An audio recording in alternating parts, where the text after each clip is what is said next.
Olá, família Sociedade Organizada. Venho nesse vídeo para completar a informação iniciada no vídeo anterior. Se lembra que eu apresentei 2 certificados de reservista, um original, mais visível, e o outro uma cópia autenticada do original que eu fui obrigado a deixar no comando da aeronáutica na base aérea do Galeão, local onde eu iniciei a minha carreira de soldado especializado e, portanto, minha carreira de militar na Força Aérea Brasileira. O que está por trás da existência daqueles 2 certificados de reservista? Bom, o que levaria um cidadão ciente das suas obrigações de cidadão e conhecedor de um pouco da lei relativa à prestação de serviço militar, o que levaria um cidadão a possuir 2 certificados de alistamento militar, sabendo que a lei, mesmo que por alto, sabendo que a lei diz que isso é um crime? Bom, para entender isso, temos que conhecer a história que está por trás disso. Em 1993, história que justifica a existência desses 2 certificados, em 1993, ainda sob o governo da chapa eleitoral de Fernando Collor de Mello, tendo ele sido impeachmentado e ficando no seu lugar o seu vice-presidente, a Força Aérea Brasileira, então o Ministério da Aeronáutica, sob legislação dessa chapa, apresentou um projeto inovador de carreira militar. Esse projeto inovador permitiria ampliar e facilitar o acesso de milhares de jovens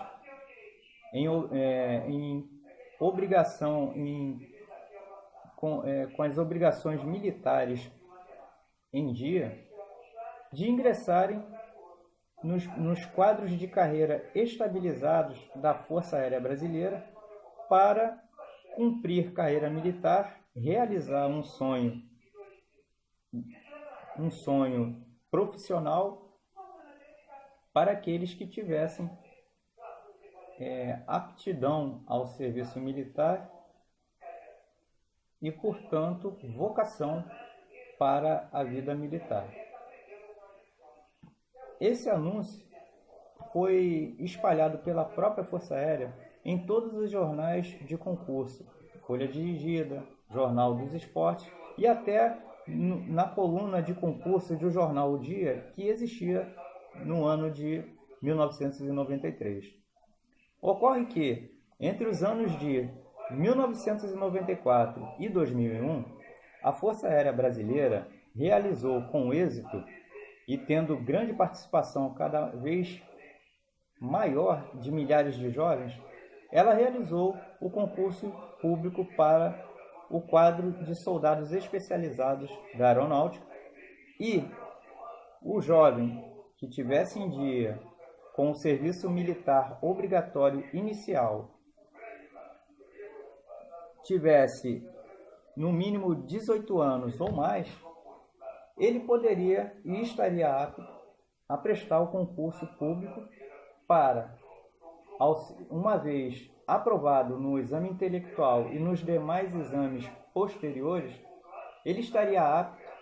a ingressar nas fileiras da Força Aérea Brasileira, fazendo antes, porém, o SERG. E o que era o SERG? O SERG era o curso de especialização de soldados da Força Aérea Brasileira, que preparava o jovem que passou no concurso de soldado especializado, que também recebia o nome de SERG, e preparava este jovem, uma vez aprovado em todas as etapas, especializando ele em várias áreas, ou melhor, especializando cada jovem de acordo com a sua escolha e aptidão para uma das várias áreas profissionais internas da Força Aérea, a partir da qual, uma vez aprovado no concurso e no curso de especialização, esse jovem iniciaria a carreira profissional de acordo com a sua vocação profissional militar e cumpriria uma longa carreira profissional, sendo sucessivamente promovido às patentes superiores à de soldado, a saber, cabo, sargentos, terceiro, segundo, primeiro sargento, suboficial, e só terminaria o seu serviço militar na aeronáutica ao se aposentar, chegando na última patente prevista para o quadro de militar da aeronáutica, que no caso do soldado especializado era a de capitão, ou seja, o jovem entraria como soldado do quadro de soldados especializados e só sairia da Força Aérea Brasileira aposentado como capitão, ou seja, oficial da Força Aérea.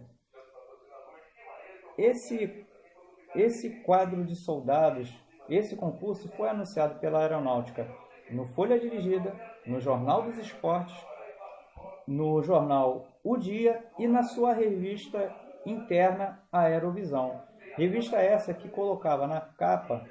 o seguinte anúncio: a partir de agora, milhares de jovens poderão seguir carreira militar, começando o serviço militar como soldado especializado e findando o mesmo serviço como oficial capitão da Força Aérea Brasileira. Esse militar era chamado na época como soldado do futuro. E assim foi entre 1994 e 2001 que milhares de jovens, acreditando na estabilidade oferecida pela própria Força Aérea, anunciada via meios de comunicação, jornal e revista, e levando fé na fé pública e na confiança que transmite uma Força Armada brasileira, porque ninguém irá imaginar que uma Força Armada irá falar mentira ou enganar qualquer um, acreditando na boa fé pública da instituição sólida, militar e ao lado da lei, milhares de jovens acreditaram que estavam entrando num quadro estabilizado de carreira militar. Ocorre que, após ingressarem as primeiras turmas de 1994 até 1997, a Força Aérea Brasileira anunciou em 1998, e para isso ela organizou em suas várias unidades militares reuniões formalizadas, reunindo em cada unidade o seu efetivo de soldados, para anunciar que, a partir daquele ano, todos os militares oriundo do SESD, ou seja, oriundo do concurso público federal para o quadro estabilizado de militares do SESD, seriam dispensados do serviço militar, porque a Força Aérea entendia que aquele serviço militar que ali estava sendo prestado, ou seja, o serviço militar do SESD, do quadro de soldados especializados, era um serviço militar inicial. Ora, como pode isso? Se nós fomos convidados a entrar na Força Aérea através de concurso público federal para um quadro estabilizado, e a exigência para esse concurso era que nós estivéssemos em dia com o serviço militar obrigatório inicial, como é que, se a exigência para o concurso era ter o serviço militar obrigatório inicial prestado, como é que nós estávamos prestando, por isso mesmo, um serviço militar obrigatório inicial? Por que um cidadão iria entrar num lugar, numa instituição, para cumprir um serviço militar obrigatório inicial, se a exigência para isso era ter um serviço militar obrigatório inicial cumprido? Não tem lógica. E foi exatamente essa justificativa para dispensar do quadro de carreira militar que nos alertou imediatamente que havia ali uma injustiça, um erro administrativo e também um crime para com todos nós outros, porque a Força Aérea, investida de sua fé pública, de seu peso corporativo e institucional, convenceu milhares de jovens entre 1994 e 2001 a ingressarem em suas fileiras, acreditando que estariam numa carreira militar estável, admitiu todos esses milhares de jovens e, a partir de 1998, anunciou que dispensaria todos eles, gradativamente seguindo as sucessivas turmas que entraram primeiramente em 94, 95 e posteriormente as demais, a de 96, as de 97, de 98 até chegar na de 2001, certo? E assim foi feito. Milhares de jovens aqui no Rio, mais de 12 mil militares foram dispensados injustamente da Força Aérea Brasileira,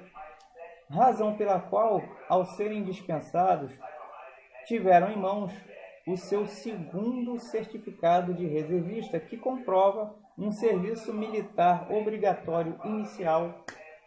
prestado à pátria. Então, a irregularidade do primeiro vídeo se fez de forma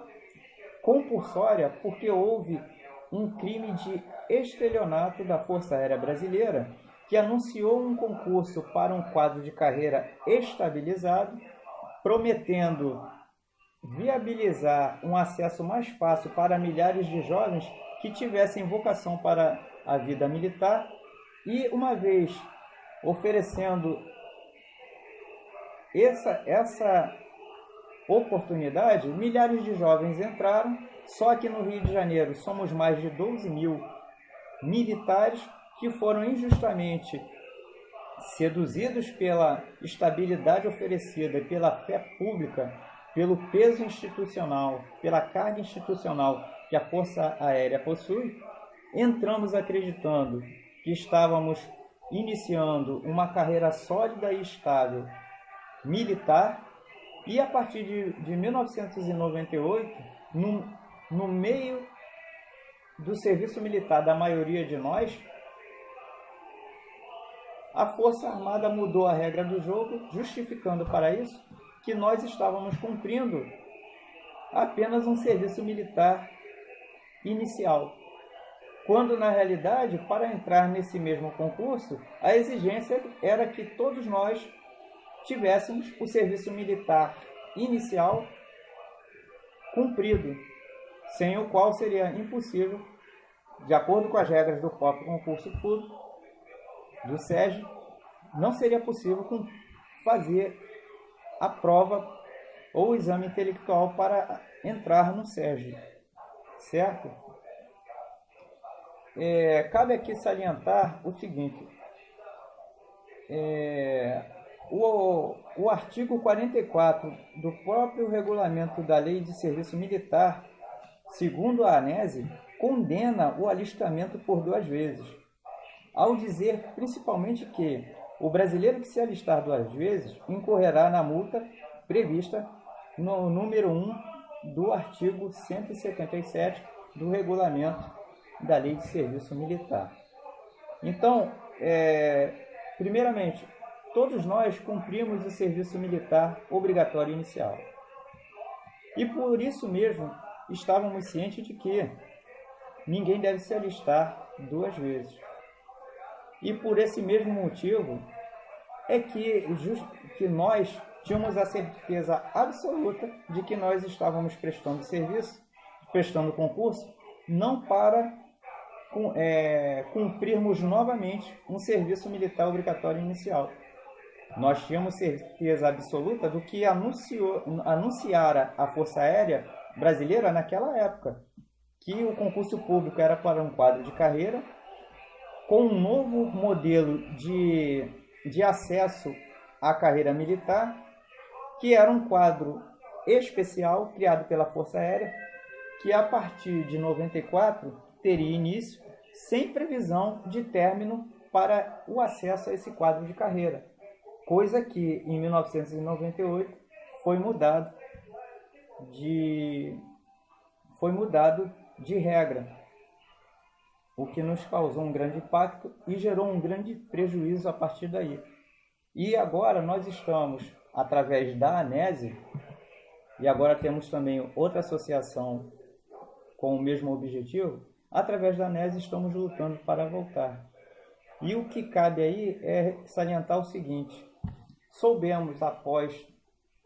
a maioria de nós estarmos dispensados da Força Aérea, e através dos vários levantamentos correlatos à nossa situação, nós levantamos o conhecimento de que a Força Aérea Brasileira logrou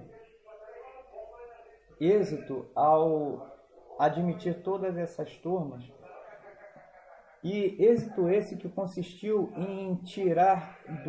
da União mais dinheiro do que ela legalmente poderia tirar numa situação normal.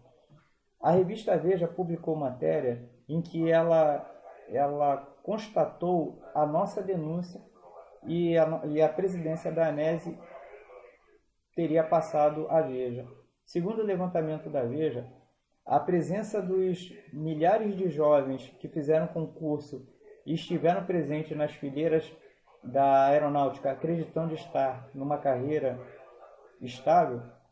a presença desses milhares de jovens gerou para a Força Aérea um lucro no seu caixa de 3,6 bilhões de reais só em logística para manter o quadro desses milhares de jovens. O quadro teria sido encerrado porque todo esse concurso público de 94 a 2001 foi realizado sem que as autoridades máximas desse país tomassem ciência da estrutura e da existência desse concurso, mesmo que esse concurso tenha sido divulgado aos quatro cantos. Primeiro, esse concurso não passou pela avaliação e pela aprovação do Congresso Nacional, sem o qual concurso nenhum pode ser realizado nesse país, concurso público federal. Segundo, a Presidência da República nunca tomou conhecimento de 1993 até 98, a Presidência da República nunca tomou conhecimento da existência desse concurso público na sua normatização, na sua estruturação, porque o Comando da Aeronáutica não passou